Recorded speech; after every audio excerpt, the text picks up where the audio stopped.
So welcome to the Global Discussion, discussions with creatives, leaders, and thinkers. Today, I'm joined by Kristy Mickelsen. And Kristy, you're very welcome to the podcast.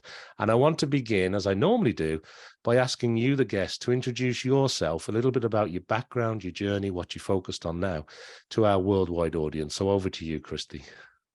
Why, thank you, Simon. I am so excited to be here. I just want to introduce myself. My name is Kristy Mickelsen. I am a 44-year-old wife and mother. I have two young excuse me, I cannot talk today. Two young autistic children. Well, I wouldn't say young, they're young adults. Everything. My son is high functioning. My daughter is moderate severe, which just means she has a little more troubles in daily life. I am a romance book author, and I'm an advocate for causes such as cancer, autism, and lupus awareness. Well, thanks for sharing that, Kristy. So let's talk a little bit about let's talk about the books first and the authoring. Sure. How did you get into that? How did you get into the genre? How did you get into writing those books? Is it hard work? What's your normal routine? Oh, Tell wow. us a little bit about that story. Well, starting out, I was, goodness, in high school, and I would write little stories for my friends, and we'd get a little goofy with that. But as an adult, I ended up being a caregiver for my father who had stage 4 kidney cancer, and both children had autism. So my life was pretty hectic. And I ended up writing journals at night just to get my emotions out and my feelings out. And my son came in one day and he saw me writing in my journal and he goes, "Mom, you've always wanted to be a writer. Why don't you try this professionally?" And I looked at him, I'm all, "I can't do this. I don't know what the heck I'm doing." And he goes, "Mom, just give it a try." I'm all, "No, no, no, you're crazy." And everything. He goes, "Well, Mom, if you can give up on your dreams, I guess I can give up on mine." And I went, "Oh, no, you are not going to pull that on me." So I went ahead and I started writing one of my journals and I looked up how to publish it. I was like, "Okay, let me go through this publishing house." Well, I didn't like how the publishing houses have control over certain things, especially over a story that dealt with my kids and how my stories deal with my life. This is how I get my feelings and my emotions out. So the book that I first started was 9 Months to Autism. It was about my children. And I ended up self-publishing. I went onto Amazon and I was like, "Okay, I'm just going to throw it on Amazon. I'm not going to make any sales, but I could tell my son that I didn't give up."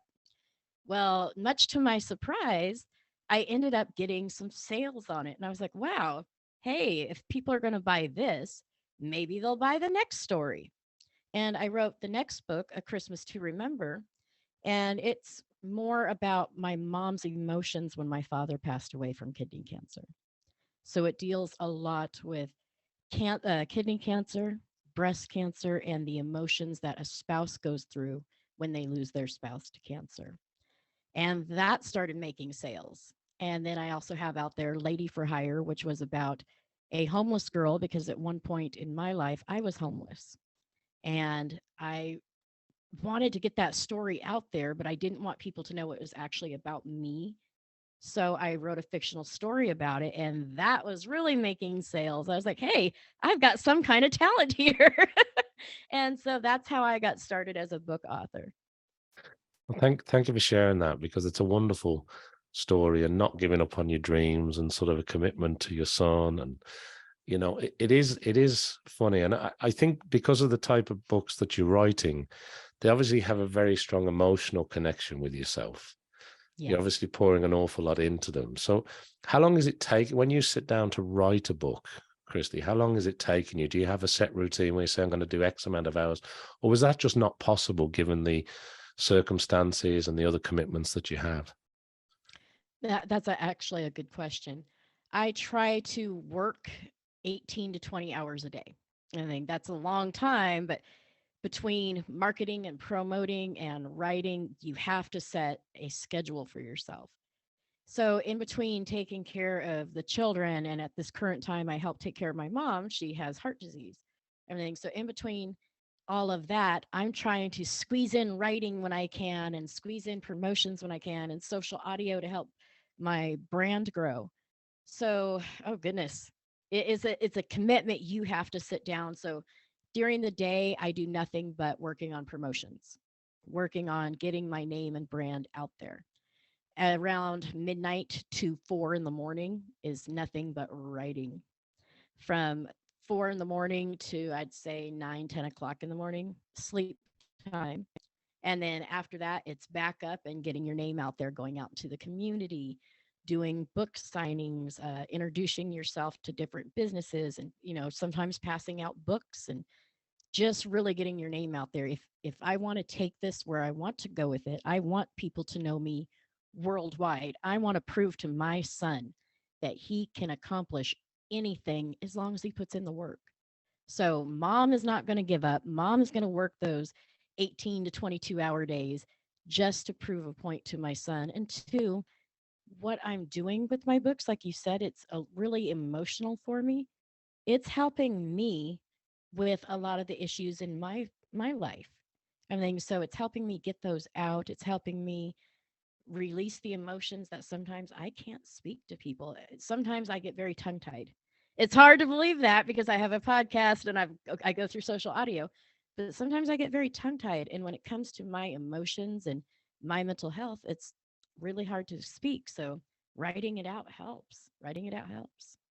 I hear you, and I I mean the question I've got is, and I know you've got responsibilities and you've got busy, hectic life as well as the writing, as well as the podcast, as well as everything else that's going on.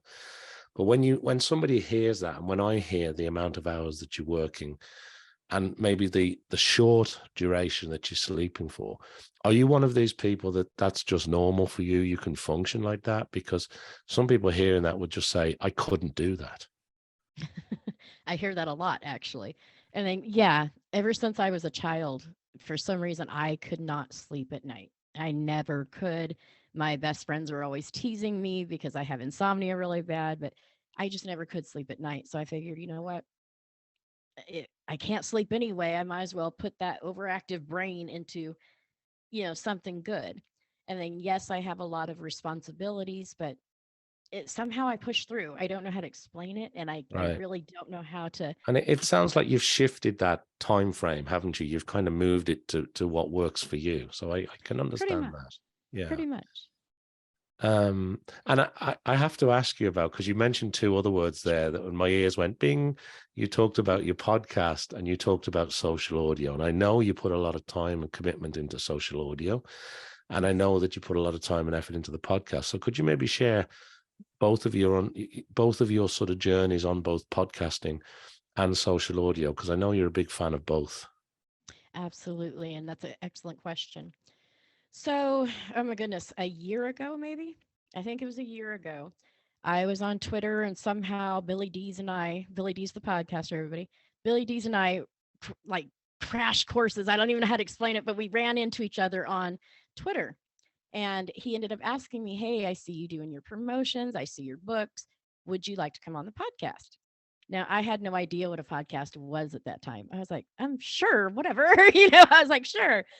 And I get on his podcast and he made it so easy just to sit there and talk to him. And we somehow really connected. Him and I have this really great chemistry, is what we've been told, and we have a great connection. And the podcast went really well. Within 3 days, that one podcast episode got a ton of listens and a ton of views on YouTube. And I don't want to say the number and everything, but it was a lot. It was a lot of numbers. And for some reason from there, he's like, "Hey, you really have a story. You have this connection with people and you have something to say. Get on to Twitter Spaces." And I'm like, "What in the world's Twitter Spaces?" So I went into a couple rooms and I listened for a while. And I ended up going into Keith Keller's room one day. And Keith is very into tech. And I'm like, "I don't know nothing about this stuff. I am not the smartest crayon in the box, the sharpest crayon when it comes to tech." Well, I don't know what subject it was, but Billy D's was in the room too. And he kind of nudged me and put me out there. He put me on the spot and he's all, "Kristy Mickelsen's in the room. And I know she's a little nervous, but she needs to get up to the mic and speak." So they brought me up to the mic and I get up there and all of a sudden I'm making connections with people. I met some really fabulous people and a lot of them have the same things in common with me. I'm a lupus patient, so I've met a lot of people with lupus. I've met a lot of people with fibromyalgia, a lot of people that connected in the chronic illness area. I've also met people that again love social audio and podcasting. Let's get on to the podcasting question. That one was quite interesting. Again, Billy kept telling me, he's like, you have a story to tell. You have these things that people can connect with. And when I'm not behind a camera, I can actually open up a little more. I get a little nervous behind the camera. He goes, why don't you start a podcast? Oh, Billy, I don't know what I'm doing. He's all, no, you could start a podcast. So he kind of walked me through the steps. And one day on Billy's show, I was doing research for one of my books and I wanted to interview my friend who is a professional wrestler, Axel Savage. And because one of my books is about a professional wrestler. Well, Billy got to liking my story with Axel, the wrestler, and he's like, "You guys are so good." And so Axel and I are like, we can do this. We have such a great connection that we can do this. So him and I put together a podcast show called WWAA Podcast, which is about writing, wrestling, advocacy, because I'm a huge advocate for a lot of causes, and accountability because he is an ex-alcoholic. My co-host is an ex-alcoholic and an ex-drug addict. He used to do cocaine.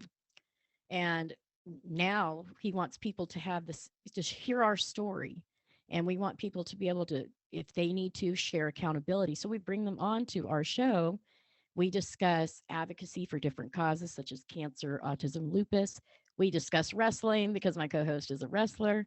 We discuss things with writing. It's been a wonderful journey. And I can't thank Billy enough for putting me out there. I really can't. I love it. It's a great thing to add on to my brand. It's really getting my name out there and I get to connect with people. And I love that. I love that part of the journey.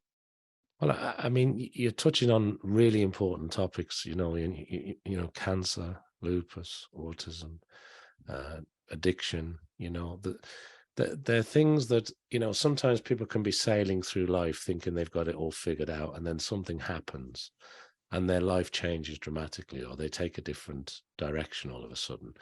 And everybody, if you have family or your relatives or friends, at some point you hear something and somebody is impacted. And Billy, I know Billy, and I know Keith, who you mentioned as well. And both Billy and Keith, I think, have those silky radio type voices. They just kind of Yes. work in an audio world, right? I'm sure they won't mind me saying that.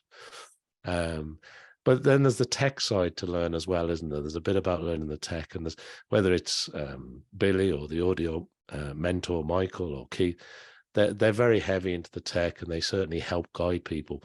But the point I'm getting to is you obviously stumbled into another community. Yes. And do you still get that feeling of community, whether it's in podcasting or social audio? Absolutely. In fact, there's quite a few of us, Keith, Michael, as you said, Billy, all of us, we all still, even if we're not in Twitter spaces or Clubhouse or any of that, we are bouncing ideas off each other through the phone sometimes, or sometimes we are bouncing ideas off of each other through personal chat. We talk to each other about the different tech equipment. Keith loves his tech. And then Billy and I constantly talk about different shows like, okay, what do you think about this show idea? Or what do you think about this idea? And I've also met some wonderful people like Maria Humphreys. Her and I have done so many social audio shows together. And in fact, I just interviewed her on my podcast last night. Her and I have a really great connection. We're really good friends on and off the mic and everything. And it really is a good sense of community, whether you're talking about tech or whether you just need to vent and be like, oh my goodness, I can't deal with this anymore. They've got your back. And another good person that I've met through the community is Ruth Snyder. Her and I really connect because she also has special needs children. So her and I have connected not only with social audio, we've connected on the parenting side. And of course, we're women that sometimes have to vent, our lives get hectic, and it's really nice to have other people that can relate to us. So yes, we are definitely a community on and off the social audio. Yeah, that's great. And I know Yeah. Ruth L. Snyder. Yes. And I know Maria too. That's another one of those sort of silky voices that really Absolutely. works on audio. And again, I'm sure they won't mind me saying that, but yeah, no, that's great. There is definitely a community there for sure, and a global community. And obviously, we're here on the global discussion, and it is great. And I don't know whether a lot of people say the pandemic sped that up, and the social audio space helped people to connect around the world, and it sure did. But there's real meaningful, tangible relationships that have been built, isn't there? That continue online and offline now. Absolutely. Again, like you said, the pandemic really started, I think it was with Clubhouse, maybe. Everything really got people out there because what were we supposed to do? We were all locked in our homes. So it really got people out there talking to each other. And then all of a sudden, hey, I'm into tech, or hey, I'm an author, or hey, this. And everybody started building these groups. And let me tell you, some people call us cliques, but we're not a clique. We actually care for each other. We actually love each other. And like I said, again, Maria, Ruth, Rose Horowitz. I mean, all these people who you would think, oh, they're just tech people, they're just authors and all that. No, we have actually grown, and to me, they're all my family. They really are. I I Yeah, couldn't Rose do is it. fantastic. And it's funny you mentioned the word community again, because I'm reading Mark Schaefer's latest book, and it's all about community and that sense of connection. It is vital.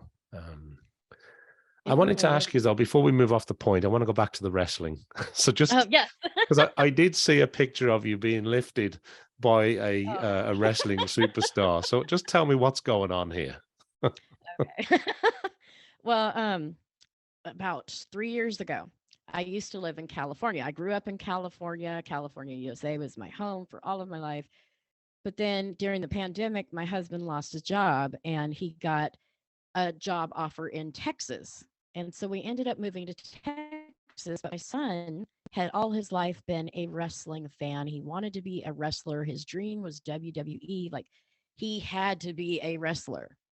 I was like, okay, we get to Texas and they have a ton. I mean, wrestling is huge here in Texas. It's huge. And they have a ton of wrestling schools. He's like, Mom, Mom, Mom, I could get my dream. I could go to wrestling school. All right, son, let's go find out about this. So we take him to the wrestling school. He gets in, he starts the wrestling school. Now, being autistic, it was a little harder for him. I mean, and things did not work out for him in his favor. But the connections that we made with the wrestlers were absolutely wonderful. And one of them happens to be behind me back here on my pictures, Axel Savage. Axel Savage and I somehow ended up clicking. We were just like, ding, two really good friends. He has a wife, I have a husband. So it's nothing like that, nothing romantic, but we are just really good friends. And he had been going through, he's my co host on the podcast, and he is the one that went through alcohol and drug addiction. And during that time when he was trying to get sober, he knew I was an author with insomnia. And he texted me one night and he's like, "You up?" I'm writing, but sure, what's up? And he started telling me about his story about how he's, an ex-alcoholic and right now he's going through anxiety and he just needed someone to talk to. Well, long story short, we connected so well that we are now really close best friends. In fact, my husband, my actual husband in life, everything calls Axel my second husband. He's all, to go talk to your second husband. I don't want to talk to you right now. I'm like, okay, whatever. But yes, at the wrestling match that we just went to, because I'm also a sponsor for some of these wrestling promotions.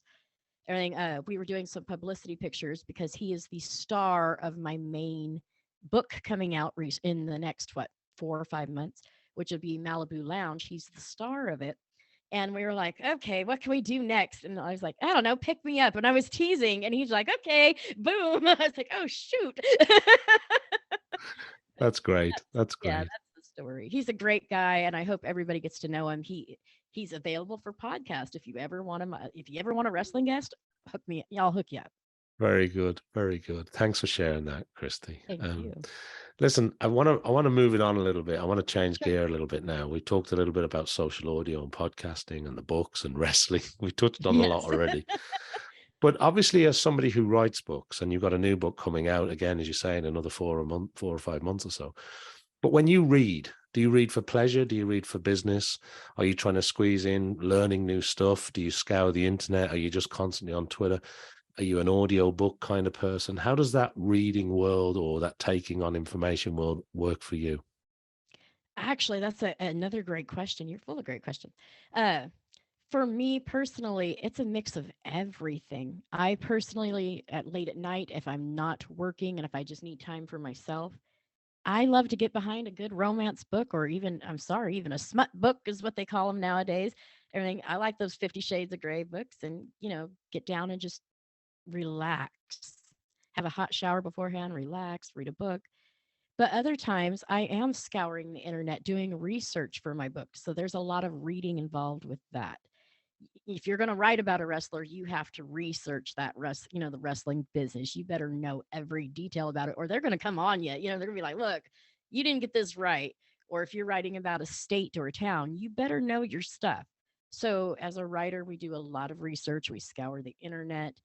um, yeah, reading's a lot of business and pleasure in different ways. Reading through books, reading the internet. Every once in a blue moon, I will listen to an Audible book just so I can like hands free type reading. But other than that, it's a lot of physical hard copy books. I'm not a big person on Kindle. I'm not really into the whole ebook thing. I really love sitting back in bed, having a nice, relaxing book to read, and just go for it. But a lot of my reading is research at this moment in Yeah, time. yeah, I would imagine so for sure. Yeah. Thanks. And then when you think about your life, now this could be far back into your childhood, it can be right up to date in terms of something in the most recent weeks. But there must be people that you admire, that you look up to, or people that have inspired you along your journey. When I ask you that question, are there any sort of people or that spring to mind? Actually, there's a couple. First and foremost, my father. My father was diagnosed with kidney cancer in 2004, and he never gave up.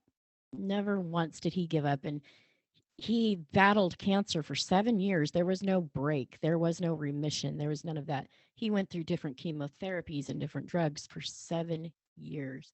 He went from being 210 pounds down to 105 pounds. He lost his hair, he lost his muscle tone. Like, it was not a pretty sight. But during all of that, my father never stopped fighting. He never gave up. And one of the things that I can remember, and this is one of the reasons I truly love my dad, he'd get home from chemo from having infusions, and he's not feeling very, very well. But a Dodger game, Dodgers baseball comes on the TV, and we'd be sitting there, him and I, we'd watch the Dodgers baseball, and an umpire would make a bad call. How could you, blah, blah, blah, blah, blah. He forgot the chemo, and it was all about Dodgers baseball. So one of the things I truly remember is my dad loved Dodgers baseball. That was something that we had. And to me, my father's my hero. That man never gave up on anything. And he always showed us kids unconditional love. Well, thank you And for sharing that. That's that's thank you. that's uh, that's a beautiful tribute to your father. And 7 years, that's a tough battle. You know, It really was. And yeah, then, if you don't mind, I have just like a yeah, couple. of course, no problem. I, I hate to say it. Well, I don't hate to say it. I mean, one of my heroes is actually both of them, both of my children. They have autism. They have gone through bullying throughout their life, both from children and adult teachers, that didn't understand autism. They've went through a lot, and neither one of them have given up on things either. My son, okay, yes, he did drop the wrestling dream a little bit, but he also realized it wasn't what he thought it was. And then, but he has not given up on life. He wanted to. That was a recent. He wanted to end his life at one point, but then he turned around and he changed that to, I'm not going to give up on my life. I'm going to give my life to God. And not a lot of people out there give their life to God, but my son did, and I'm very proud of him for that. So he is my hero, along with my daughter, whose attitude is Cassie doesn't give up. That's her words and that's her attitude. And those two are my rocks. So they are absolutely my heroes too. And recently, Billy D's. Okay, I talk about the man a lot, but there's, again, we have a great chemistry, and there's this, Billy's like a brother to me, and he encourages me, and that's something I really need in my life. So he is also a hero of mine. Well, thank you for sharing that, and Thank I'm, you. I'm glad to hear that your son is, in a better place, and Yes, thank you. it's great to hear the. I can hear, I can see your father, your daughter's grandfather, sort of instincts in that never give up. Absolutely. There's a trait there for sure. But thanks for sharing that. I know it's very personal. Yes, Um, thank you. in terms of outside of people that you admire then or that inspire you, has there been any advice that you've taken to heart that somebody said to you and you've gone, do you know what, I wish I'd have known that earlier, or something that somebody said to you and it just stuck with you and you think it's a really good piece of advice? And if not, is there advice that you find yourself often handing out to other people that you think people need to hear? I can answer that both ways, actually. The piece of advice that was given to me was actually when I was younger. And it's two pieces to this. It was from my dad. When I was younger, I was not very self confident myself. I did not have self esteem whatsoever. I was always overweight in my life. There's nothing I could do about it. Found out I had autoimmune diseases that kind of contributed to that. But one of the things my father told me was you got to kiss a lot of frogs before you find your prince. And at first I was like, what are you talking about? I'm not kissing no frog, type deal. But when I finally realized what he meant was you're going to go through a lot of relationships in life before you find the one. He was absolutely correct. And so now I pass that advice to others who may be feeling the same thing.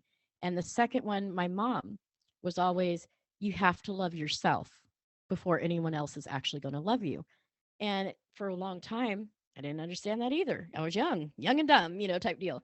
But then I finally learned what that meant. And she was absolutely correct. When you quit caring about your hair and your nails and your body and your stomach and this and that, and you actually just, hey, I'm a good person, people start to like you. I'm overweight to this day. I am overweight and I don't have the best of teeth. In fact, I'll let everybody know I wear false teeth. Okay. But I, I found a new happiness and I found a self love that I did not have before. And I take those advice from both of my parents and I try to pass that on to others. The advice I would like to pass on to others, which I always end my show with, is again, coming from the area where my son went through depression and wanted to kill himself. And I've actually lost a fiance to uh, suicide. I've lost a cousin to suicide. I've lost a lot of family members to suicide. One of the things I like to pass on is people don't know. We as people, we don't know what other people are going through. So be kind in this world. All it takes is one good, kind word of, hey, you know what? You have a nice haircut. Or, you know what? You look handsome. Or the word you're saying to me really meant a lot. Sometimes all it takes is just a little bit of kindness. So be the voice, be the change, and be the one to make a difference. Because everyone out there, you just might be the one to save a life. And that's the advice I'd like to pass on to all of your listeners, Simon.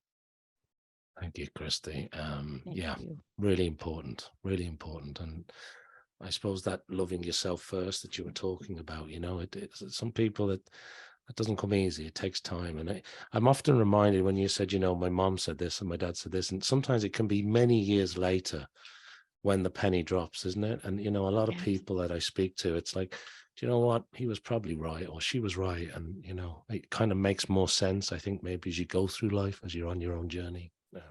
Yes, absolutely. But that's lovely. I suppose we've talked about a lot again. Um, but is there anything else that I haven't touched on that you'd like to share with our audience today? And the other thing I want to make sure is I want to let you explain to people if somebody wants to reach out to you about your writing, about your podcasting, about everything that you're involved in. Where are you sending people to these days? Where's the best place for people to find you? Well, the thing I would like to touch on really quick is again, I'm an advocate for all kinds of causes, especially cancer, autism, lupus, suicide prevention. If you can, everybody, take the time to learn about some of these things because I did not know for 10 years that I had lupus, and now the lupus has affected my central nervous system.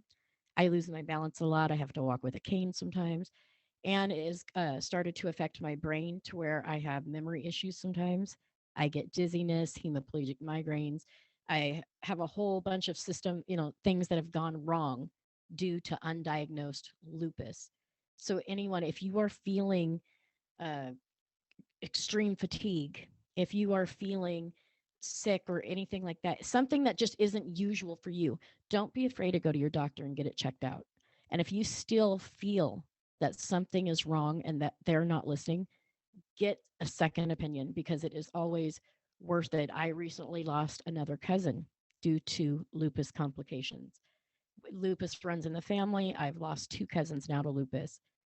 And I'm not just talking lupus either. If you aren't feeling correct and say you're a male and you have swollen testicles, or you have blood in your urine or a backache, anything that is not usual for you, please go to the doctor and get checked out. It's better to be safe than sorry. That is my piece of advice that I would like to pass on. And the thing that I wanted to touch up on too. Where people can find me is you can actually go to my website at www.kristymickelsen.com, or I'm on all social media all social media, but I'm mainly active on twitter.com at Kristy Books. That's KRISTYBOOKS, Kristy Books at twitter.com. So that's KristyMickelsen.com or Kristy Books on Twitter. Yes, sir. Thank you. Alrighty. Well, look, I think that's sage advice. So look, on that brings us nicely to the end of today's discussion and today's episode. I want to sincerely thank Kristy for being on the global discussion today. Thank you to everybody who's been watching or listening to the global discussion. Make sure you like, follow, subscribe, do all the things that you need to do to catch up with this podcast and future episodes. And I hope you'll join me back here again for more discussions with creatives, leaders, and thinkers. So thank you, Kristy. It's been a pleasure to catch up with you. I appreciate your time today. Thank you, Simon. And anytime you want to come on to WWA podcast, I'd love to have you because we can have so much fun with some discussions here. Come on over to WWA podcast. Sounds great. Thanks, Kristy. Thank you. Have a great day.